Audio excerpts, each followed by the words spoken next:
भादो की रतिया भयावन घट घन घेरली है।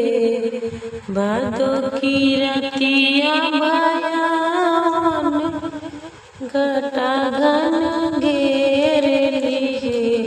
ललना चम चम चमके बिजुरिया डगर नहीं सुलझला हो। ललना चम चम चमके बिजुरिया डगर नहीं सुलझला हो। आधी रतिया भइले तो मोहन जन्म लेले हो। आधी रतिया भइले तो मोहन जन्म लेले हो। ललना खुले गईल जेल के पटकावा पहरेदार सब सूती गए हो। ललना खुली गईल जेल के सब तालावा पहरेदार सब सूती गए हो। भादो की रतिया भयावन घटा घन घेरली हो।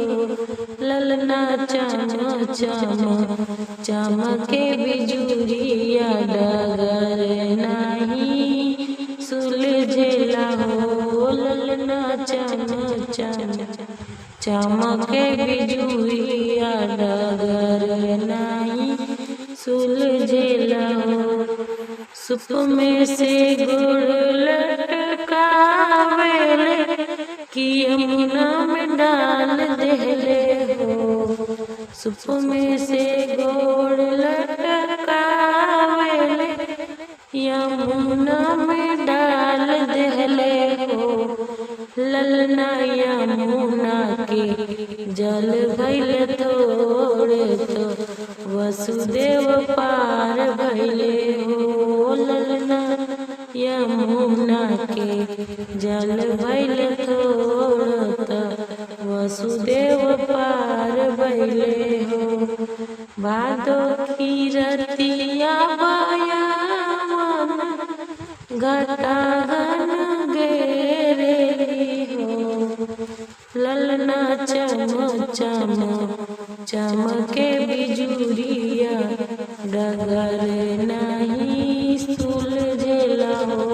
ललना चम चम चमके बिजुरिया डगर नहीं सुलझला हो। पहुँच चले गोकुल नगरिया तो नंद के भवन पहुँचे हो। पहुँच चले गोकुल नगरिया तो नंद के भवन पहुँचे हो। ललना यशोदा के गोदिया सुतावे तो इहाँ लई मथुरा अइले हो। ललना यशोदा के गोदिया सुताई तो इहाँ लई मथुरा अइले हो। भादो की रतिया भयावन घटा घन घेरली हो। भादो की रतिया भयावन घटा घन घेरली हो। ललना चम चम चमके बिजुरिया डगर नहीं सुलझला हो। ललना चम चम चमके बिजुरिया डगर नहीं